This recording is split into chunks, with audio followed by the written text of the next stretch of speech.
حضرات، اسلام میں جن باتوں کی بہت زیادہ اہمیت ہے، جن کے کرنے کی بڑی تاکید ہے، جن کے نہ کرنے کی وجہ سے بعض دفعہ بہت بڑے بڑے نقصان بھی ہو جاتے ہیں، اور جن کے کرنے پر اللہ بہت راضی ہوتے ہیں، ان کاموں میں سے ایک اہم ترین کام ہے طہارت و صفائی۔ جتنی تفصیل کے ساتھ اسلام میں صفائی کا حکم دیا گیا، اتنی تفصیل کے ساتھ شاید دنیا کے کسی مذہب میں نہیں ہے۔ شریعت کی کتابوں میں کچھ کتابیں وہ ہوتی ہیں جن کو ہم کہتے ہیں احادیث کی کتابیں، اور کچھ کتابیں وہ ہوتی ہیں جن کو ہم کہتے ہیں فقہ کی کتابیں۔ حدیث کی کتابوں میں بھی اور فقہ کی کتابوں میں بھی سب سے پہلے جو چیز بیان ہوتی ہے وہ طہارت کا بیان ہوتا ہے، اور جتنی ڈیٹیل طہارت کے مسائل کی ہے بہت سارے چیپٹروں میں اس سے کم ڈیٹیل ہے۔ حدیث کی کتابوں کی قسم ہے، ان کو کہتے ہیں سنن، وہ ایک خاص قسم ہے کتابوں کی۔ ان کتابوں کو کہتے ہیں جو فقہی ترتیب کے مطابق حدیثیں لکھی جائیں، اور فقہی ترتیب میں سب سے پہلے طہارتی کا بیان آتا ہے۔ یعنی فقہائے اعظام نے شریعت اسلامیہ کی جو ترتیب لگائی ہے، اور وہ ترتیب سب سے پہلے لگائی ہے امام ابو حنیفہ رحمہ اللہ تعالیٰ نے، اور یہ بات علامہ جلال الدین سیوطی رحمہ اللہ تعالیٰ نے لکھی، اول من دون شریعت فہو ابو حنیفہ۔ سب سے پہلے شریعت کی جو ترتیب اس طرح سے لگائی ہے وہ امام ابو حنیفہ رحمہ اللہ تعالیٰ نے لگائی ہے۔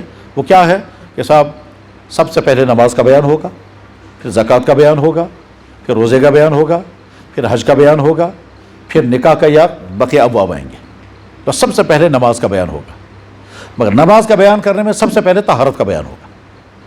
یہ فقہی ترتیب ہے، چنانچہ فقہ کی تمام کتابیں اسی ترتیب سے ہیں۔ وہ محدثین جو حدیثیں جمع کرتے ہیں اسی ترتیب کے مطابق وہ سب سے پہلے طہارت کا بیان کریں گے۔ مثلا ترمذی شریف میں سب سے پہلے طہارت کا بیان آئے گا، نسائی میں سب سے پہلے طہارت کا بیان آئے گا، سنن ترمذی، سنن نسائی، سنن دارقطنی، سنن سعید بن منصور، سنن ابن ماجہ، سنن ابو داود، یہ تمام وہ کتابیں ہیں جن میں سب سے پہلے طہارت کا بیان آئے گا۔ تو اسلام میں طہارت و صفائی کی بہت زیادہ اہمیت ہے۔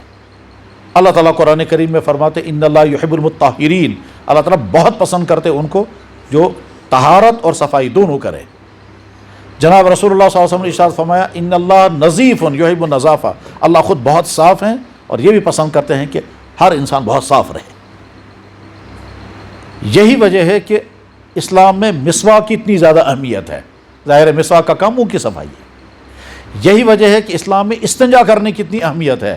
باقی کسی مذہب میں استنجا کرنے کی اتنی اہمیت نہیں جتنی اسلام میں ہے۔ بلکہ برطانیہ میں ایک عورت نے استنجا کی بنیاد پر اسلام قبول کیا تھا، لیکن اس کی لمبی تفصیل ہے، وہ بیان نہیں کروں گا، وقت اس میں چلا جائے گا۔ لیکن اس کو صرف یہ معلوم استنجا کرنے کی وجہ سے اس عورت نے اسلام قبول کیا تھا۔ اب استنجا اور عورت کا کیا تعلق ہے وہ واقعہ جب سامنے آ جائے گا تو فوراً سمجھ جائیں کہ واقعتاً یہی ہے۔ خیر، تو اسلام میں استنجا اسی لیے ہے کیونکہ وہ صفائی ہے، اور پانی سے استنجا ہے، اور مٹی سے بھی استنجا کرنے کو حکم دیا گیا۔ اسلام میں حکم دیا گیا ناخن کاٹو، کیونکہ ناخن کاٹنے کے بعد صفائی ہوگی، ناخنوں کے نیچے میل نہیں رہے گا۔ اللہ کے نبی علیہ السلام نے جمعے کے دن غسل اس لیے لازم کر دیا کیونکہ انسانوں کے ساتھ آنا ہے، دوسروں کو تکلیف نہیں ہونی چاہیے ہماری بدبو کی وجہ سے۔ بلکہ اللہ کے نبی علیہ السلام نے عطر استعمال کرنے کو حکم بھی اس لیے دیا ہے تاکہ ہمارے جسم کی بدبو سے دوسروں کو تکلیف نہ ہو۔ پیاز کھا کر کے، لہسن کھا کر کے مسجد میں آنے کو سخت منع کیا، اس لیے کہ ہمارے منہ سے بدبو آئے گی، دوسروں کو تکلیف ہوگی۔ کچا پیاز کھا کے مسجد میں نہیں آئیں گے۔ اسلام نے بہت ڈیٹیل کے ساتھ بیان کیا کہ انسان کے جسم سے نکلنے والی کون سی چیز ناپاک ہے، کون سی چیز گندی ہے، ناپاک چیز کو کیسے صاف کرنا ہے، گندی چیز کو کیسے پاک کرنا ہے۔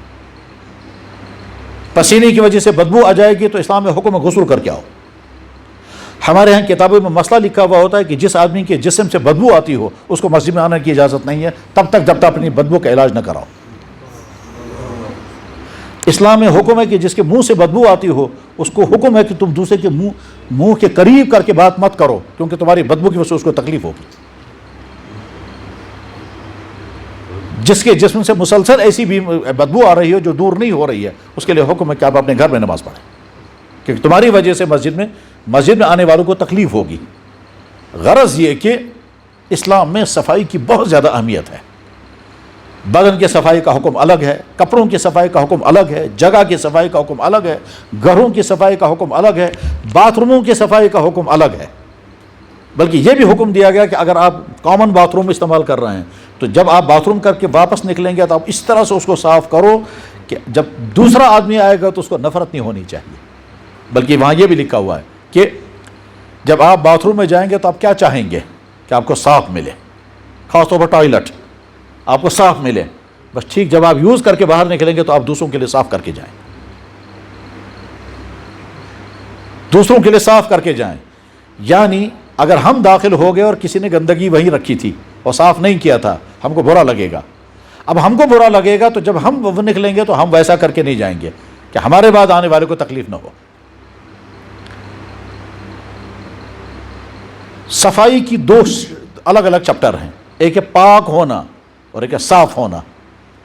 اسلام میں پاک ہونا بھی ضروری ہے اور صاف ہونا بھی ضروری ہے۔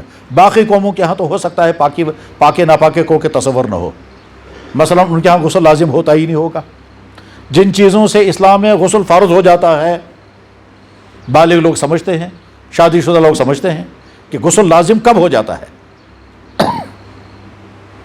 انسان کے پرائیویٹ پارٹ سے ایک لکوڈ نکلا، اسلام نے کہا آپ کا وضو ٹوٹ گیا، اس جگہ کو بھی صاف کرو اور اچھی طرح سے صاف کرو، یہاں تک کہ پیشاب کے سارے قطرے جب باہر آ جائیں گے پھر صاف کرو، پھر باہر نکالانا، اب تمہیں وضو کرنا ہوگا۔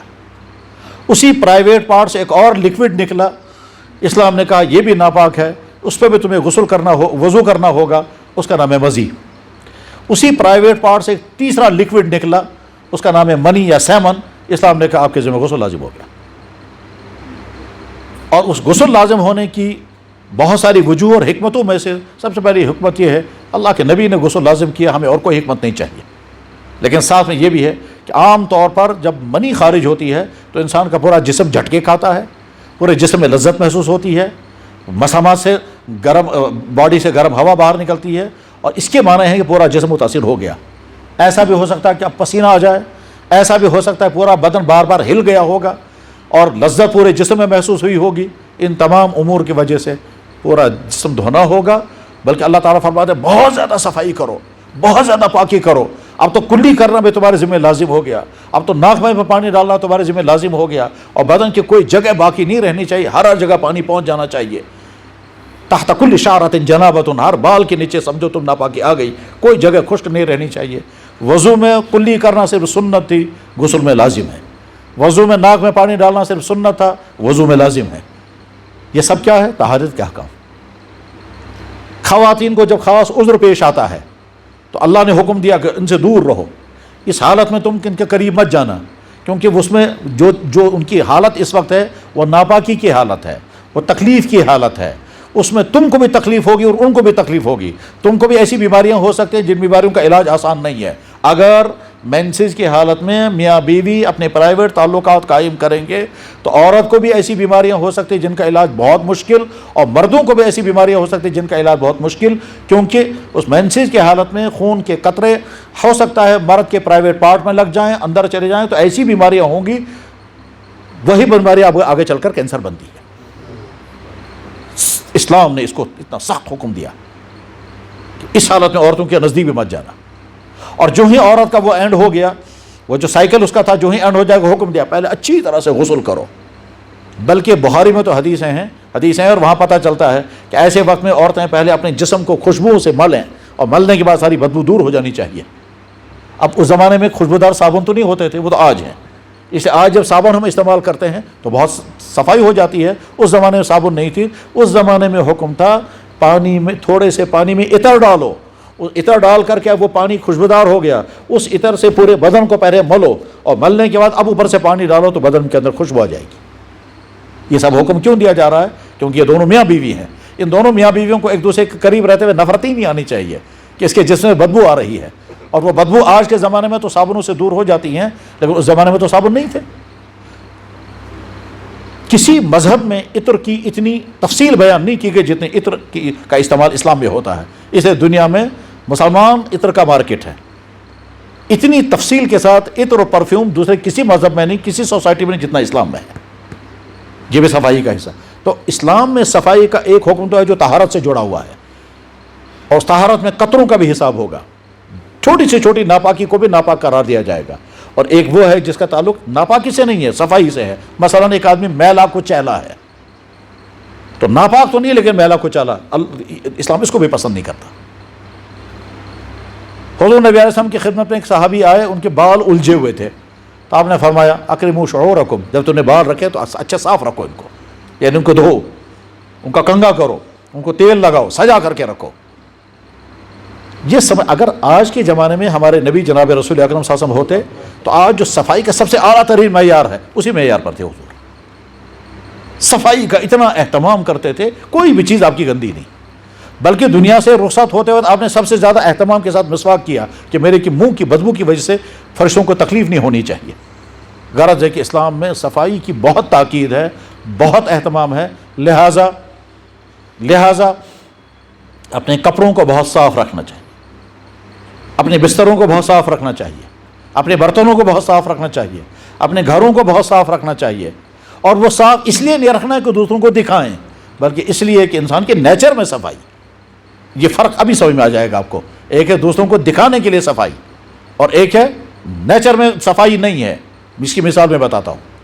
ہمارے بہت سارے ملازمین جو کامن باتھ روم استعمال کرتے ہیں اپنی آفسوں میں, اور انہی ملازمین کے گھروں میں اپنے باتھ روم ہوتے ہیں. یہاں گھر میں بہت اچھا باتھ روم ہے, لیکن وہاں آفس کا باتھ روم کیسا ہوتا ہے؟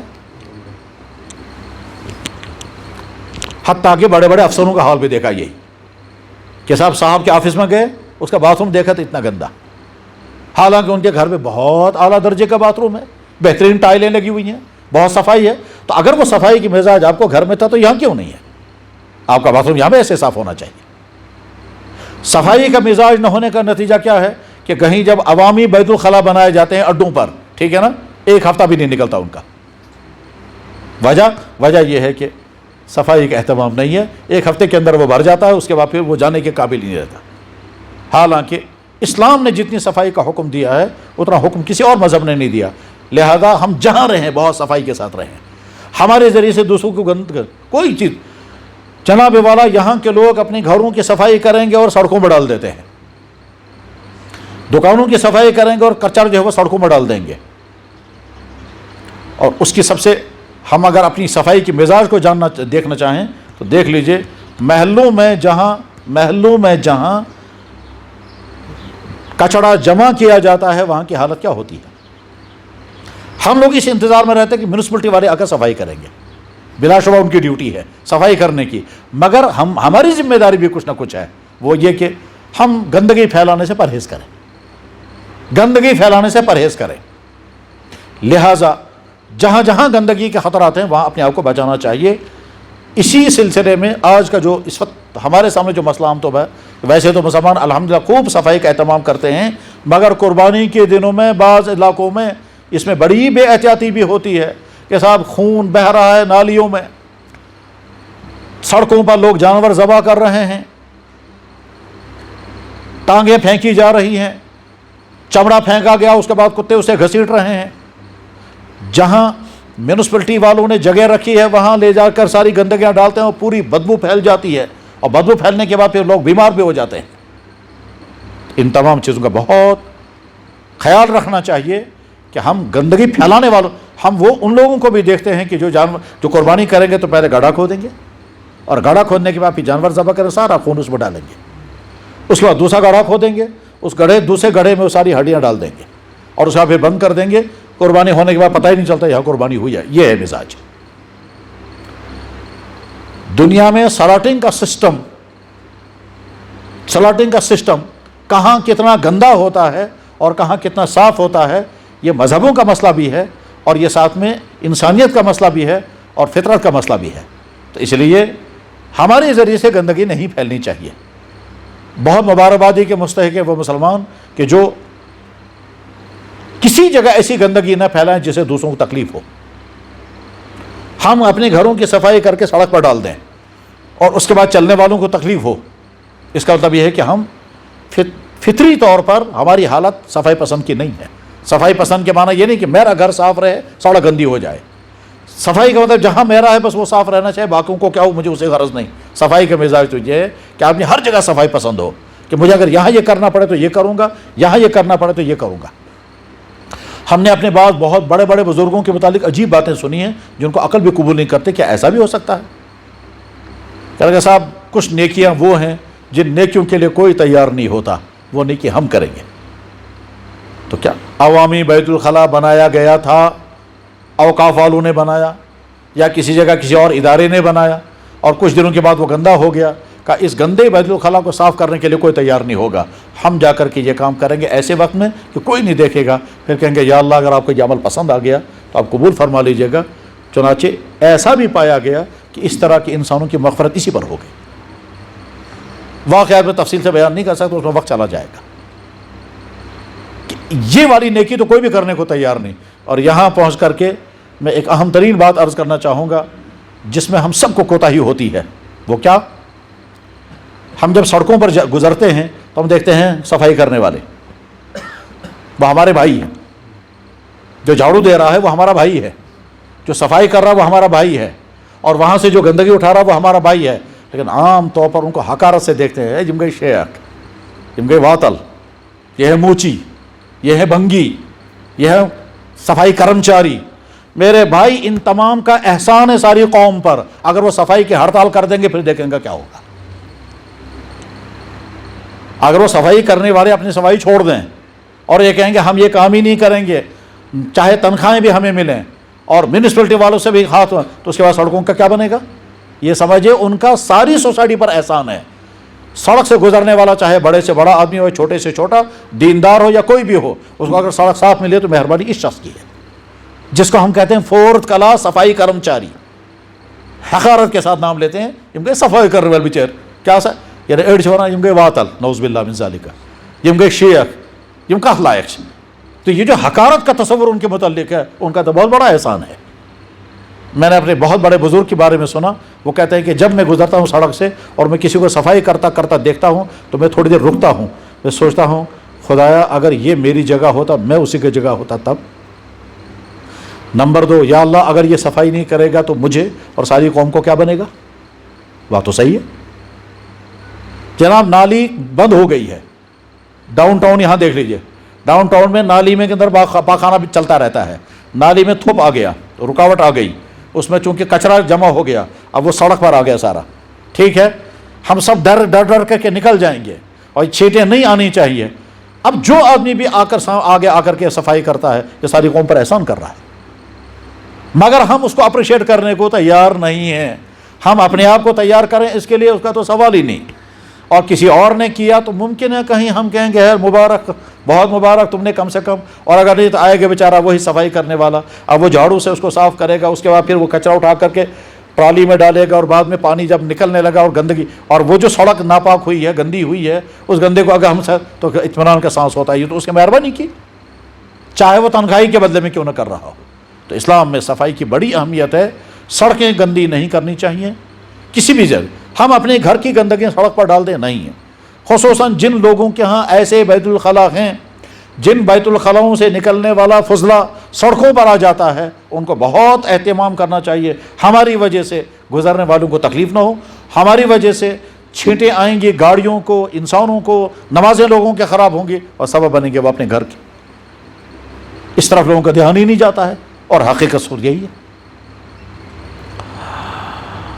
آج کا زمانہ تو بہت فیسلٹیز کا زمانہ ہے، آج تو بیت الخلاء اس کے اندر چلا جاتا ہے، کموڈ کے اندر، ٹھیک ہے، یہ تو آج کی فیسلٹیز کا دور ہے، اس لیے یہ صورتحال ہے۔ لیکن پہلے جب یہ سب نہیں تھا تو لوگ اپنے گھروں سے وہ پاخانہ خود ہی اٹھا کر باہر پھینکتے تھے۔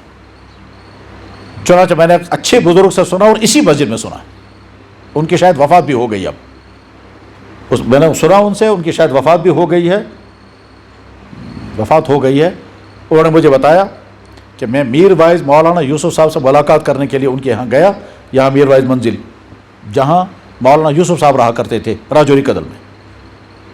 کہنے لگا میں نے جب آواز دی تو دروازہ کھلا نہیں، پھر میں نے آواز دی، پھر دروازہ کھلا نہیں، میں نے تیسری مرتبہ جب آواز دی تو بیت الخلاء کے اندر سے ایک ننگا انسان مجھے یوں سر نکال کر کے کہہ رہا ہے انتظار کرو. تو میں پہچان نہیں سکا یہ کون ہے، یہاں تک ننگا. کیا لگا تھوڑی دیر کے بعد پھر وہ بیٹھک میں آئے امامہ رکھ کر کے کپڑے پہن کر کے. تو میں سوچنے لگا یہ وہی تو نہیں تھے جو اندر تھے وہاں بیت الخلاء میں. بعد میں انہوں نے کہا کہ دیکھو میں اپنے بیت الخلاء کی صفائی کر